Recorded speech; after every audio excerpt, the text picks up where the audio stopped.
Graça e paz, você está no Café com Palavra, eu sou o pastor Igor Marçal e nós estamos na nossa temporada sobre releitura, atualização e adaptação da Bíblia. É necessário? Então, nós estamos aí já no nosso 5º vídeo, falamos já de muita coisa, mas o tema desses 2 próximos vídeos você vai precisar estudar conosco. Nós vamos falar de teologia liberal. Eita! Então vamos lá, né? Comigo aqui, pastor Zaid, pastor Tony, estamos aqui no nosso bate-papo aqui, apologético. Essa série está sendo apologética, né, na veia. E aí a gente vai falar sobre teologia liberal, hein, pessoal? Vocês estão preparados para isso aí? Bom, vou conceituar algumas coisas, depois eu quero que a gente inicie a nossa conversa sobre isso, a partir do pensamento de alguns desses teólogos. Então, nós vamos trazer algum resumo do pensamento deles aqui. A partir disso, nós vamos conversar sobre aí os efeitos dessa teologia liberal. E uma das coisas que é assombrosa, né, é o quanto das faculdades teológicas hoje elas estão sendo conduzidas dentro dessa plataforma, né? É assustador, né? Muitas das faculdades teológicas hoje no Brasil elas estão sendo norteadas pela teologia liberal. É terrível isso, né? Mas nós vamos chegar nesse ponto aí. Vamos lá. Bom, o que seria, então? Vamos conversar um pouco aqui, vou conceituar algumas coisas. Um autor que não reconhece a autoridade final da Bíblia em termos de fé e doutrina é denominado, pelo protestantismo ortodoxo, de teólogo liberal. Tá? Então, quando a gente fala de teologia liberal, teólogo liberal, o que seria? Esse que não reconhece a autoridade final da Bíblia, em termos de fé, de doutrina. Então, de uma forma resumida, evidentemente, seria isso aí. Uma teologia cristã nova, a proposta da teologia liberal é se apresentar como uma teologia cristã nova, que apesar de não ser nova esse pensamento, mas ela se apresenta dessa forma, que fosse compatível, tá, com o que havia de melhor na modernidade. Então, dentro da teologia liberal, você vai ouvir muito sobre a importância de avaliarmos e de levarmos em consideração o que há de novo, o que há na modernidade dos tempos aí. No que se tange a filosofia, ciência, até na própria erudição bíblica. Então, a proposta da teologia liberal é trazer aí essa compatibilidade, é promover essa compatibilidade, essa mescla, né, dentro do ambiente aí de modernidade. Bom, a partir de então, vamos começar lá de um processo bem inicial aí de pensamento de teologia liberal, de um cidadão chamado Marcião. Eita, o Marcião, né? Marcião foi alguém que viveu ali no século II, né, mais ou menos, que propôs aí um processo de descrédito, né, desacreditando o Deus do Antigo Testamento em tudo o que no Novo fazia referência também à religião judaica. Criou o seu próprio canon. O rapaz foi ousado, né? Ele foi ousado, Marcião, né? Ele não quis pouca coisa, não. Ele fez uma Bíblia para ele. Uai, não é o que estão querendo fazer nos dias de hoje, não? Não é uma coisa mais ou menos parecida, né? Marcião, então, ele formou uma versão peculiar das epístolas de Paulo e do Evangelho de Lucas.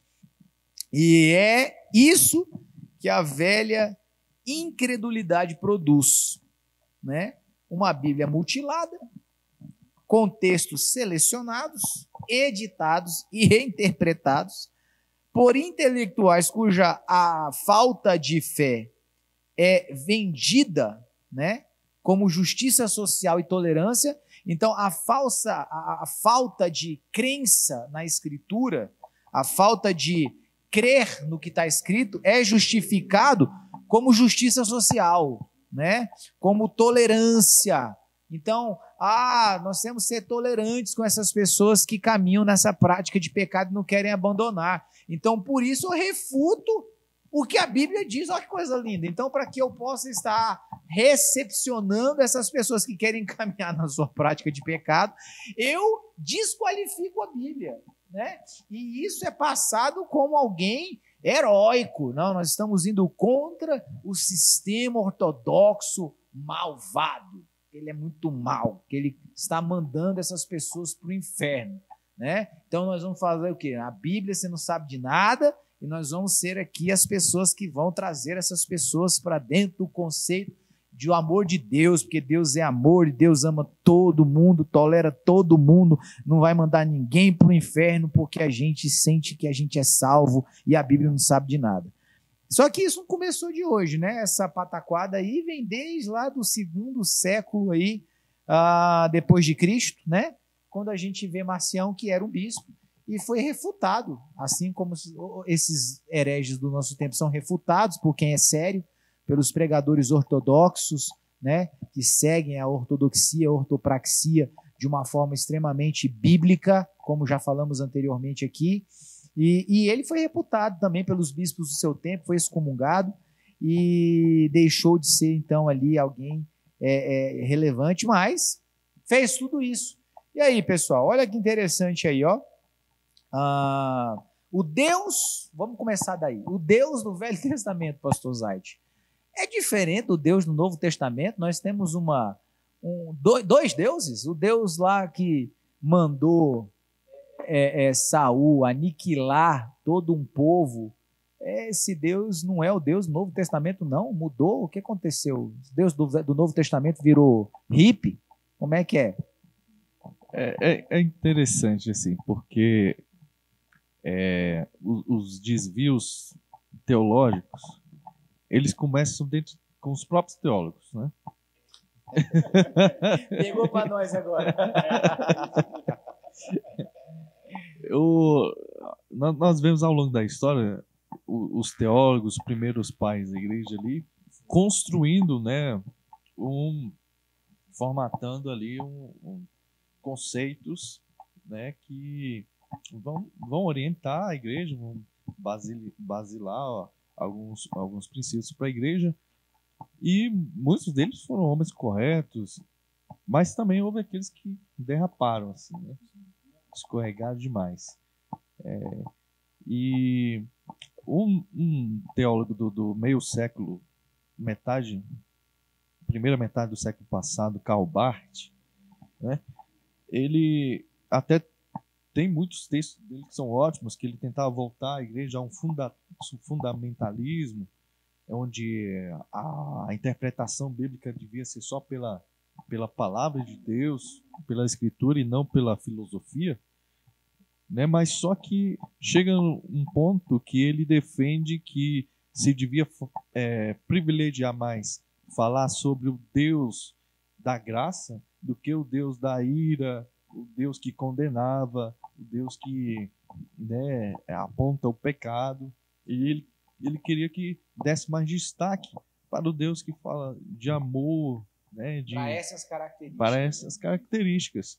Então você vê que não existe uma diferenciação entre o Deus do Velho e do Novo Testamento, até porque o Velho Testamento se interpreta, pela regra de interpretação bíblica, ele se interpreta pelo Novo Testamento, né? E não há uma diferenciação, né? O que acontece são tempos dispensacionais diferentes, né? Nós temos no Antigo Testamento a dispensação da consciência,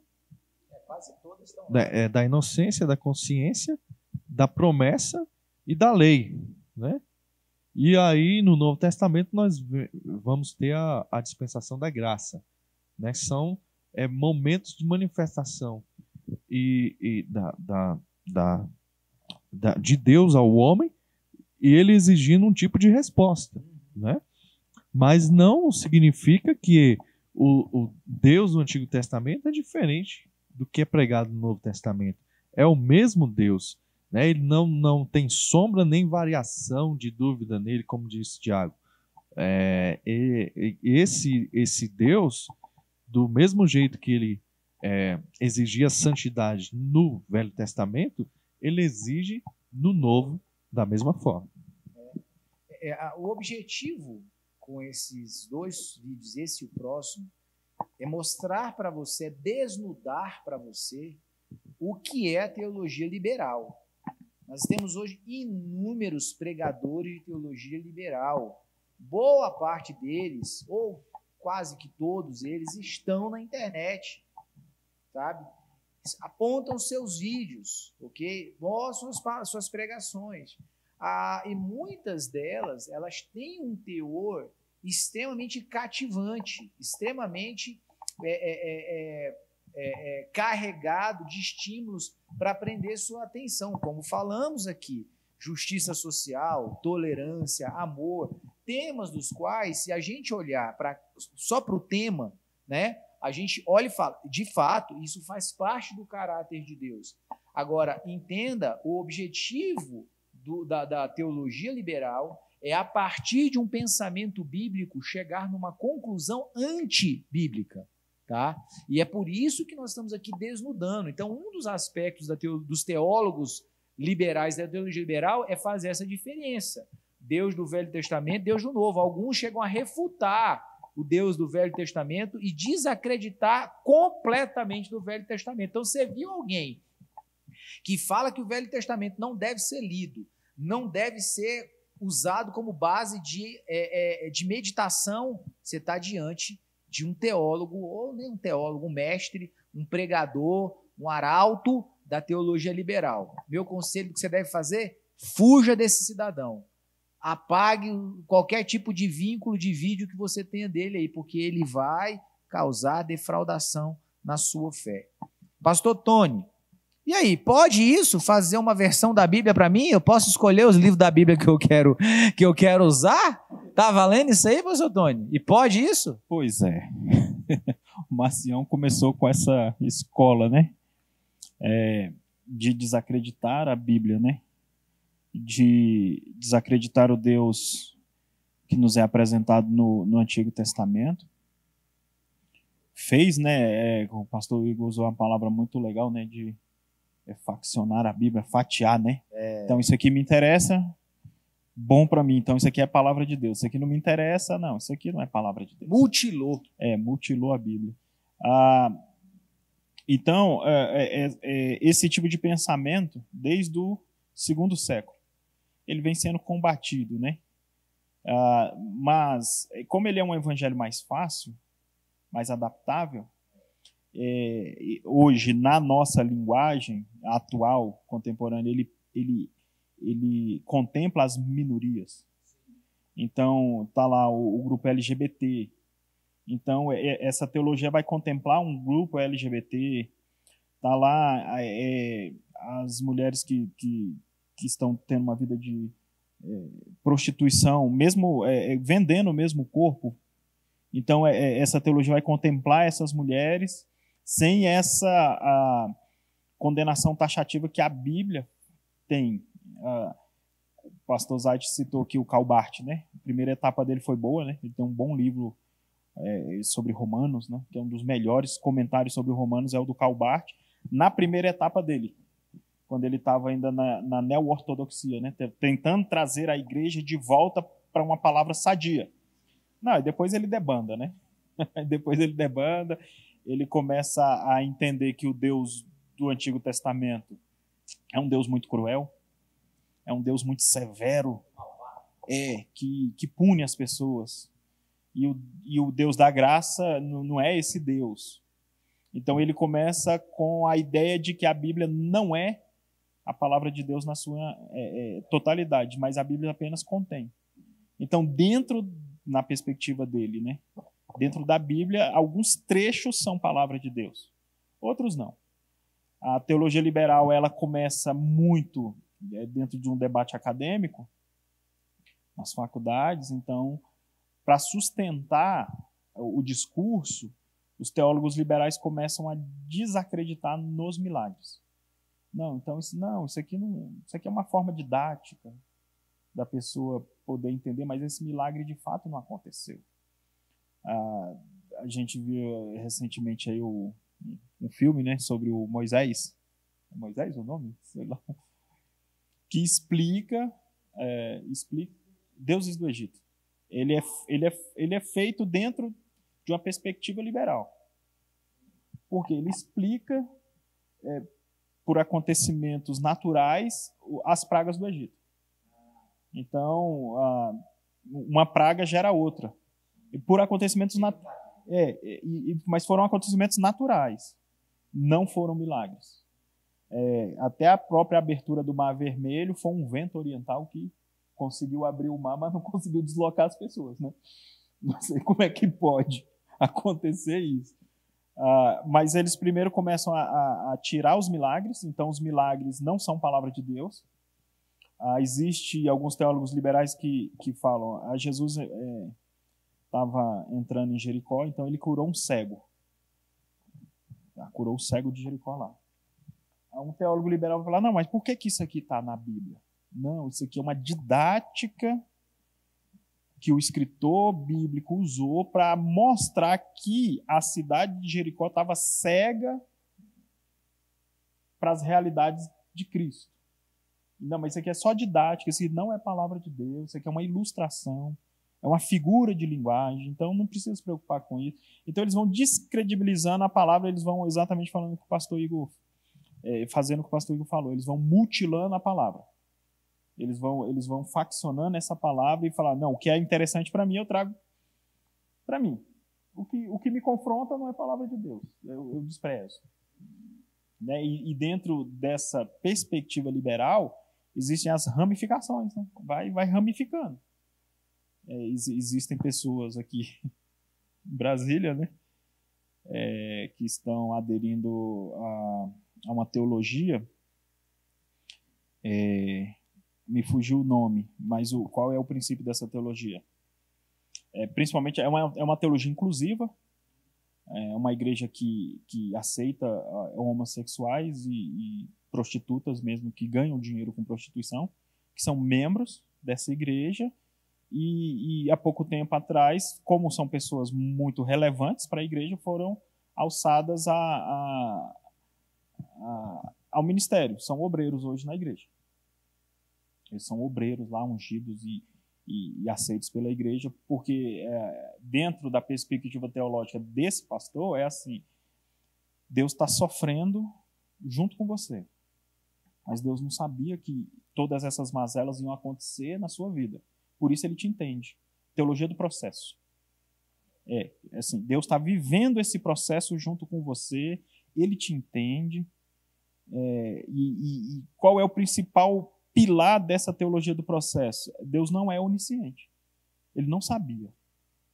Mas ele está vivenciando todos esses movimentos, por isso que ele te entende sua opção sexual, ele entende que você precisa vender o corpo para ganhar dinheiro. Então, se ele te entende e te aceita, quem somos nós para não te entender e nem te aceitar na igreja? Está escrito aonde isso aí? Pois é. Eu não sei. Então, a teologia liberal ela tem essas ramificações, principalmente para agregar o que nós chamamos hoje de minorias, né? De pessoas que supostamente são rejeitadas pela Bíblia. Mas se a gente for fazer a Bíblia opressora. Se a gente for fazer uma análise de capa a capa da Bíblia, Deus deixou os preceitos judaicos, a lei judaica, justamente para falar assim, não, meu povo tem que ser diferente. E se não for diferente, não é meu povo. Aí, quando a gente vai para o Novo Testamento, o Deus da Bíblia é opressor. Mas todo mundo esquece de Ananias e Safira sendo mortos pelo Espírito Santo. Paulo entregando o outro lá para Satanás. Pode entregar para Satanás, coisa light. Entrega para Satanás aí. Isso. Se a alma dele se salva, deixa a carne perecer. No segundo século, Policarpo foi perguntado se ele conhecia Marcião. Alguém perguntou, Policarpo, você conhece Marcião? Aí Policarpo falou, sim, um homem que vai direto ao inferno, e se eu pudesse, eu jogaria ele pessoalmente no inferno. Simples assim. Eu acho que tem que tirar Apocalipse do novo e jogar lá pro velho também, né? Esse Deus ali do Apocalipse. Toda hora cai, morre até essa parte. Depois morre, mas não sei mais o que. A dificuldade, né? Eu penso que dessa proposta de teologia liberal é de esquecer a razão de estarmos onde estamos, né?